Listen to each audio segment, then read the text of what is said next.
welcome back to the Command Your Brand Show. I'm your host, Josh Silvestro, brand ambassador of Command Your Brand.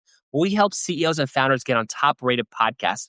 Definitely check us out at www.commandyourbrand.com and check out our book, the best podcast book in the world. That's what I like to call it.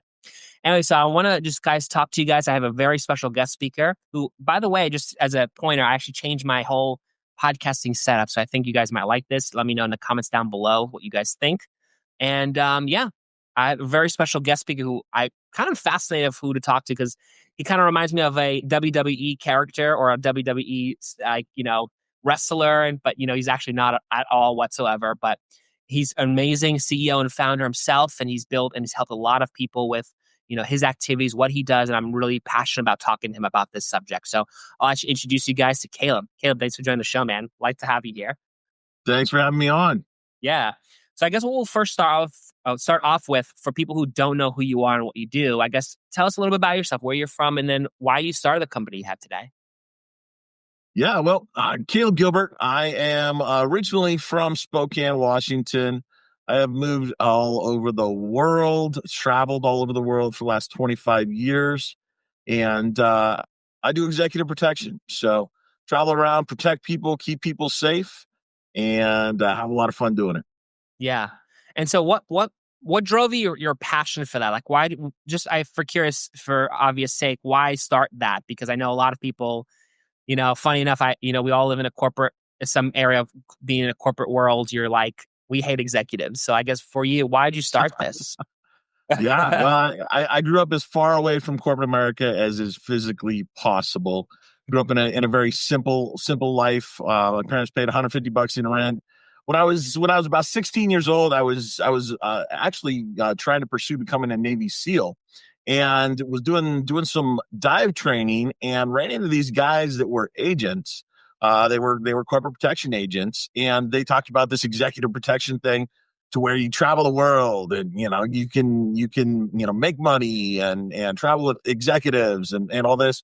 I became fascinated with it. To me, it was a life-changing moment to where it planted a seed in me that many years later is still flourishing and growing.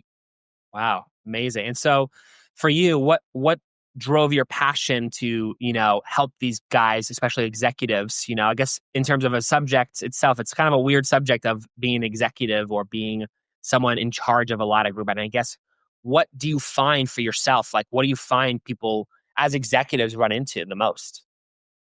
Well, it's all over the place, right? I started my career working in Hollywood, actually, with a ton of celebrities. And it was interesting for me as my career progressed to understand the difference in threats and risks that Hollywood type people face versus your corporate executives. My last 15 years has been focused on Silicon Valley founders and CEOs, and the threats that Silicon Valley executives face are completely different than the paparazzi chasing patrols of Beverly Hills that I started out with. That for me is fun, exciting. It's an interesting way to wake up every day, because no day is the same as the day before. Interesting. Yeah, because I know for a lot of us, who are executives in some way, either the CEOs or just, executives of especially a bigger company, they're just, they're kind of a little like, kind of don't see them a lot, or you kind of see them, but they kind of are angry at you because, you did something wrong or whatever, So I guess I feel like there's also a bad stigma involving being an executive, right? Like, how do I actually run things and how things are done? So I guess for you, like, what do you find is, I guess in a better terms, how do you be an executive, but also being careful with how you treat your staff in that way? I'll tell you what, the best advice I'd ever listened to on this was when my old Fortune 200 protectee who was the CEO of a Fortune 200 company, was talking to a group of interns, and that intern asked one of the interns asked him, "What should I do to be in your position someday?" And his answer completely surprised me, because he focused on saying you need to prepare now for what's in the future. So many of us want the position, they want the title, we want to be able to be, the person in charge. but we don't necessarily understand that the weight that accompanies many executive positions is just so heavy that, like the CEO said to the intern, it would literally kill you right now if you had to step into my shoes and make the decisions that I have to make. For me, that was an eye-opening experience that taken away from that, I really focused on preparing each step of the way so the foundation of skills that we have as leaders, as managers, is sufficient enough to withstand the pressure of our future positions. Yeah. And so I know for you, you've obviously, I guess in some ways, maybe you've been a leader yourself. And I think a lot of CEOs, founders, some people who are not even CEOs and founders, but maybe they're executives over an area come with a lot of stress and a lot of like they run to a lot of anxiety, especially in that area because they want to do well, but they just don't know what's kind of happening and they kind of lose track. So do you think there's a particular way to be an executive? Like, is there like, I guess for you, like just to help executives understand how to be an executive, like, could you give us a little intel, like, or entail us a little bit about why, how you can actually be an executive and run a group rather than just, I'm fearing for my life because I'm afraid like the next step I'm gonna get fired. Yeah, yeah, no, absolutely. You look at especially corporate America today. Fear drives most decisions, whether or not we like to admit it or not. The fear of negative consequences or the fear of positive consequences will drive many of our decisions.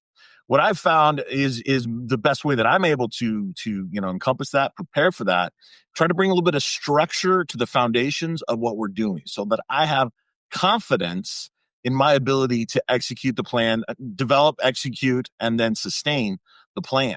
I break down my leadership methodology into three steps that I try to oversimplify if at all possible. One, identify the expectation.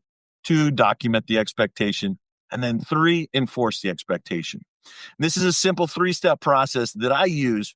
Identify what is the expectation of your stakeholder, your boss, whoever's in charge, right? If you're the boss, what is the board of directors expecting from me, right? Mhm. Identifying it, clearly identifying it, and being able to take and dissect that and fully understand it, I've found helps to eliminate a lot of the miscommunication, a lot of the missteps associated with a lack of identifying what the expectations are.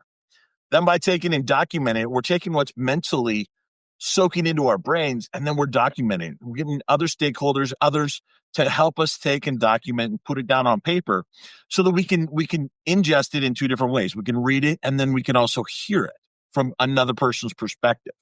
And I found by taking those two things and clearly outlining expectations, documenting them, that is where we can take and make sure that everybody in the organization clearly understands.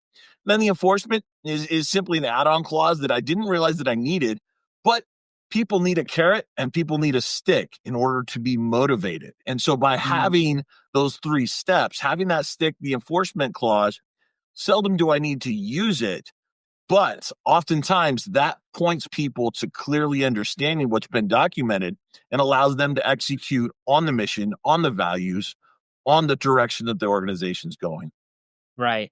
And it makes sense too because, like in our organization, there's a point of, you know, because I run two different groups. I run, a podcast, studio with basically 2, 3 editors and like, they all have systematic things that they do. And I found just working, I think you probably are familiar with this because you were in the, interest in the Marines and, the whole aspect of it of like, there's a plan of action. Like, okay, here's a list of plans that I want and needs to get done within that day or that week or whatever. And that's what I was just thinking is that you know, a lot of executives, especially in companies, don't know this is that how can I actually, work together and get the goals of what I want to do from the, CEO founder or boards, and I think like you mentioned, like there's a drive of fear of like, oh my God, I'm going to lose my job tomorrow, basically, of how to do Yeah. it. So I guess in your sense, I guess like what would you say to executives? Like what can we do to protect them so that they feel secure in that job, but also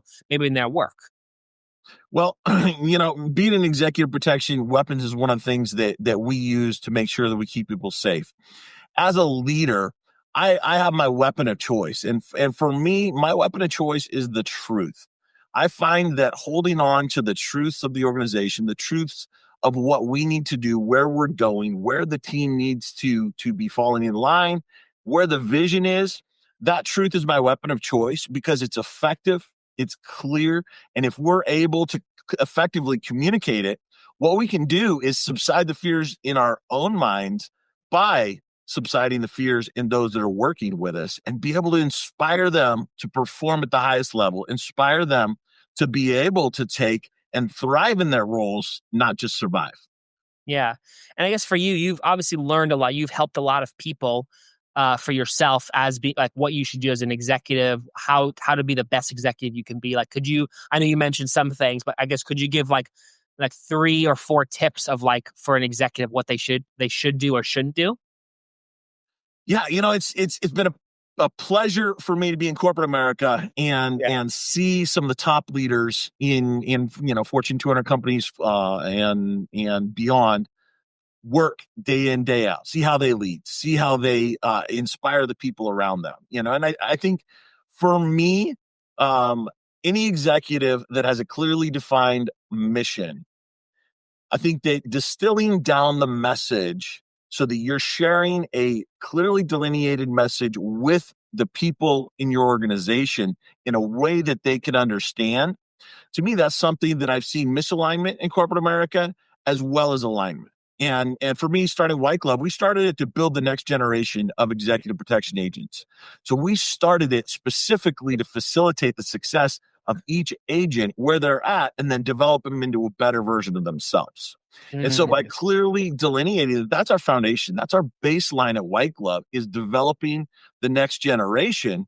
We're communicating our goals, we're communicating our values, and that is for us to take our leadership skills, our leadership abilities that we've developed over decades, and use those to facilitate the success for each agent on the ground. And I think that mindset, if leaders take that rather than, I'm the manager, I'm the person in charge, you need to do what I tell you to do, as a leader, being able to take and kind of have a paradigm shift and just say, as a leader, I'm here to facilitate your success.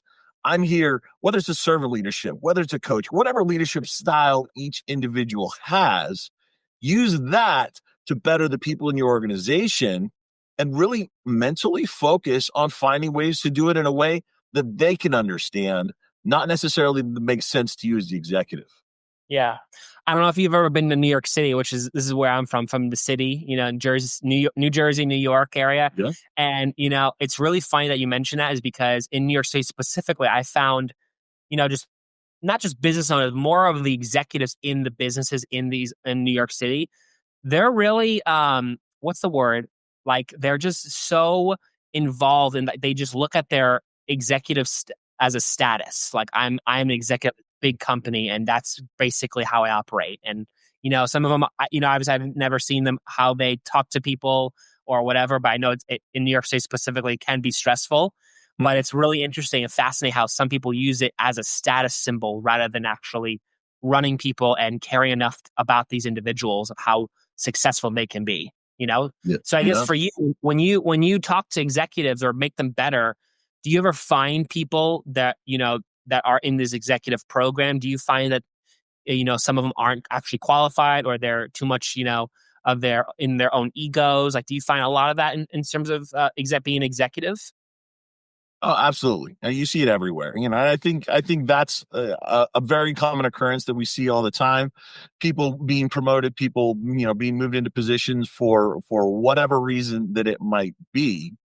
And that's actually been an interesting thing for me to realize, is what do you do when you work for an executive that just uses it as a status symbol, where they're not there for anybody other than themselves. I ran into that situation in Silicon Valley myself, and in New York when I was working in New York. Yeah. Um, really taking and being able to say, all right, I'm acknowledging that this person is in it for themselves. They are not there for me as the employee. So how do I deal with that as someone who wants to thrive as an employee, somebody who wants to step up? And that's where I come up with the personal leadership is what I call it. How Mhm. can I lead myself when I'm not in charge of anyone, but I can take the personal responsibility to develop and grow and mature into the position. And this has come in handy for me when I've been working for toxic leaders. Leaders that every time you're around them, they are demeaning. They are using you as an outlet for their stress rather than using you as the productive employee that you want to be. And Right. for me, the only way I was able to walk away from those conversations in a productive way was literally by saying, all right, they're not leading, so I'm going to accept that responsibility myself. Whether or not I should or not is a completely different conversation. But I'm going to take it. I'm going to say, all right, I have this project. I have this job. I have whatever's in my job description. I'm going to lead myself because nobody's going to do it for me. So if I move forward, if I become the most productive version of myself possible, nobody needs to help me, but I will get there quicker than if I just rely on that toxic leader to pull me down. Wow. That's intense because I feel like too, like, especially here, I love the fact that you're helping the next generation of leaders and CEOs, and I think also too, what's really important too is that, people are creative. People want to create. They want to do the right things for the job. Who doesn't want to do well? Who doesn't want to do well their jobs? Who doesn't want to be a leader?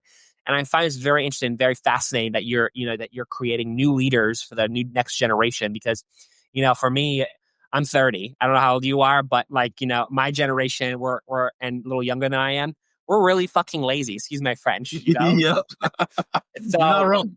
yeah, and I think too, it's sort of like how do we get people to be an executive? And I think there's a lot of I think a lot of people undermine their own abilities to do things, and I think some people can actually be executive, but I think there's a laziness part of it. So I guess how do you transform people into becoming those leaders or even just those executives that you strive for? That's like in terms of your standards. Yeah. Yeah. Well, one of the benefits of growing up inside and within the executive protection industry is it's a small community. So I've been able to watch from the time that I was an agent working on the ground up until, developing, 9 of my own world leading teams. I've been able to watch every aspect of it. And one of the things that I've loved doing throughout that process is taking and identifying um the can you ask that question again? I Sure. just had a major distraction jump in. That's okay. Like in terms of with leaders, right? You have these leaders that are, we're trying to make the next generation the best leaders or the best executives. So how do you overcome that? How do you actually get people to overcome that in terms of being executive? And there's a stigma of being lazy, especially in our generation of, from 30 a little before that. So how do we get out for you, how do you get people out of that? Absolutely. Well, I have to freely admit that I was lazy myself. It's a process we all go through. I quit Yeah. school at 13 because I hated academics, right? Yeah. And it took me until I was 29 to start again. And the same way that it took me to develop is what anybody can do is don't expect everything to happen overnight. But if you Yeah. put one foot in front of the other, project where you want to go and try to move in that direction. I kind of look at it as creating a candle, right? If you take and put a wick in a big blob of whatever, and you try to burn that candle after it's dried, it's not going to burn well. But if you take and you dip the candle wick into warm wax and put it layer by layer, you're building that firm foundation that will create a good burn, if you will, right? Yeah. That is how we build professionals, is systematically, step by step. I recommend, taking a look and seeing where you want to go. Because for me, I didn't know where I wanted to go originally. Once I caught the vision to become a bodyguard, I had no idea how to get there, what to do, or anything at all. I was a nobody from nowhere that didn't have any money to do anything. And I literally left, executive protection school with $43 to my name and moved to LA. Right. Yeah. But by putting one foot in front of the other and saying, this is where I want to go, that was what was able to get my rearing gear and make me start taking those steps. And for anybody that's not motivated, or lazy, whatever, setting personal goals, not goals of anybody else, but what are your personal goals? By the time I was 29, I had a client that said, Caleb, where do you see yourself in 5 years? And I thought to myself, I want to be here in 5 years, And this guy's a billionaire, literally like the father of all healthcare. This guy said, Caleb, what got you here isn't going to get you to where you're going. And that hit me like a 2x4 in the middle of my eyes. I was like, I'm here. This is what I've been working towards. I'm lead agent on this massive team. Where we fly in and out of New York all the time. Like I made it. And for him to understand that was a step in my career, not the end of my career, was, very prophetic of him, if you will, but it also inspired me, and what I did for the next year after that was I tried to take and say, all right, where do I want to go? Everybody has hopes, everybody has dreams, but if we don't create a plan to at least move in that direction of our goals and dreams, then guess what? It's not going to happen. Right. And so what I did, by the time I was 30, I identified that I wanted to be a Fortune 50 chief security officer, for a Fortune 50 company, which nobody with no, government, military, law enforcement background has ever done that I'm aware of. And I went through LinkedIn and I looked at all 50 of the Fortune 50 executives that were listed on there. And I said, all right, I'm never going to be able to do what they did, but what did they do that I can do? I can't do everything, but there are some things that I can do. And that's where I started to develop my plan, which later included, going to, academia and, Stanford and Johns Hopkins, and 11 years of my progression into the professional that I wanted to be. But it started with that client saying, what got you here isn't going to get you where you're going. Wow, that's intense. And so, and it's funny. I feel like too, because you obviously have a very successful program of having people being executives. I feel like too, it's also important too, is that I feel like you're also making not only the next executives, but also the idea that they can make something of their own. So I feel like you're also making new CEOs and founders of companies. You know what I mean? Which I think that's kind of interesting, because if you're going to be a best executive and that's like you're now running your own thing, like what's stopping them from actually, they want their own company or they want their own product of some nature that they're the executive or CEO of a company. Yeah. For me, my career has been very non-traditional in every aspect, but I left a Fortune 200 director position when I started White Glove. And that transition for me, I felt like I completely started my career over again, because what it takes to be successful in a Fortune 500 company is completely different than what it takes to be successful as an entrepreneur. And so I took and I read over 150 books and spoke with my mentors all the time and created a plan and developed, what I thought would help us be successful using the skills that I developed in executive protection, but also fully implementing what I was learning along the way from, marketing and finance and all the entrepreneurial side of things. And one of the things that we took away was every single one of the directors on our teams, we want them to own their slice of the pie, And so with every contract we bring on, we bring in a embedded director of that program who is the decision maker for that company, for that client, for that protectee. And that person is the person that me and the executive team mentor, develop, support, and help grow. Because not only do we want to build the company out, but we want to build it out in a scalable way and use each of those individuals as a conduit to be able to inspire them to inspire the people on their teams so that it's scalable. We can only grow so big, so fast with just my executive team. But as we build it out with those embedded directors, we're able to maintain the quality, the sustainability of each, details trajectory. And then we're able to really inspire everybody by somebody who has boots on the ground there with the agents that are out there protecting the executives. Absolutely. And so where do you see, let's say even just your company, where do you see yourself or the executives that are growing today? Where do you see it in 5-10 years from now? Like, where do you see that like with your mission in mind, like where do you see things going?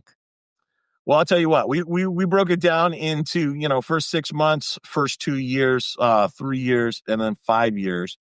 And I don't want to go into the specific details on it, but we have been completely blessed to be able to exceed the goals that we set out for ourselves. What we really focused on was with our projections, focusing on the foundation so that as we scaled the company, we would be able to scale in increments. And I think that is we're, just over 2 years into this adventure. And I think that foundation that we spent 14 months creating before we had any revenue coming in, that foundation is what is going to help us in the next 5 years, 10 years to be able to scale appropriately, to be able to scale to the level that I know that we can do, and to be able to do it while maintaining the same level of quality that I've inspired my teams to perform at for the last 20 years. Wow, amazing. And so and for you, I'd love to hear, because obviously you've helped probably, I'm giving it close to a couple hundred, maybe 1,000 people, maybe more than that, on being executives, train them to be executives. So I'd love to hear some success stories from you, like of the success you've had on these guys. I'll tell you what, mentorship has been a big part of what I've done over the course of my career, both formally and informally. And I love to toot the horn of those closest to me. And my brother-in-law started out many years working literally as a plumber, and said he wanted to get into the industry. That guy has taken, and he's now with literally, one of the largest organizations in the world, managing their executive protection. My sister has done the same thing. She told me when she was 13 years old that she wanted to be a bodyguard, and set out a path for her to start pursuing that. And now she's the first female that has worked the world's largest corporation's CEO. Those are two success stories that are very near and dear to me. But what I like to see is people thriving in the roles that I've left. To me, that's the biggest testament of an individual, is if you can leave an organization and make it better than when you were there, then to me, that's what lights me up. And so being able to look back at the corporations I've worked for the ultra high net worth individuals that I worked for, and see people that I hired as junior agents, as individuals coming into the team who were able to step up to the call, and who are now in director roles that I was in previously, and who are killing it. That for me is inspiring and keeps me excited. Amazing. Awesome. Well, thank you so much for answering a lot of these questions here. I really love the fact of what you do, and I think you're probably, I can say that you're like a cereal, like you're like what people munch on to, like, basically run America. Basically, like that saying, like on Dunkin' Donuts, America runs on Dunkin'. That's right. You're like America runs on Caleb. I appreciate it. Yeah. Well, I really appreciate the time and the questions you asked about all this stuff, because, a lot of people want to know and how to be better in their own lives. I guess before we end off, I'm just curious from your end, is there a place where people can reach out to you, or I know you had something you wanted to give, that to let people know about yourself, but also, yeah, I'd like to just hear your where can people find to reach out to you? Yeah, absolutely. LinkedIn is absolutely my favorite spot to connect. Been fortunate enough to connect with 20,000 or so people on there. Just search Caleb Gilbert, or LinkedIn /EP Caleb. For anyone who wants to use some of the skills we use in the executive protection world, I've taken and developed a video of how to spot a bad person before they do something bad. And in that video, I outline some simple steps that anybody can do to keep themselves safe and spot danger before it's actually somebody doing something bad. So go to whitegloveprotection.com/podcasts, check it out, and reach out anytime. Look forward to everybody checking that out. And thank you for doing that. Awesome. I really appreciate it. And I thank everyone here for listening to this stuff. If you guys like this episode, if you guys like this channel, please like and subscribe, and definitely check out Caleb. Caleb is an amazing individual. And, Caleb, it was definitely an honor to talk to you, man. Thanks so much, Josh.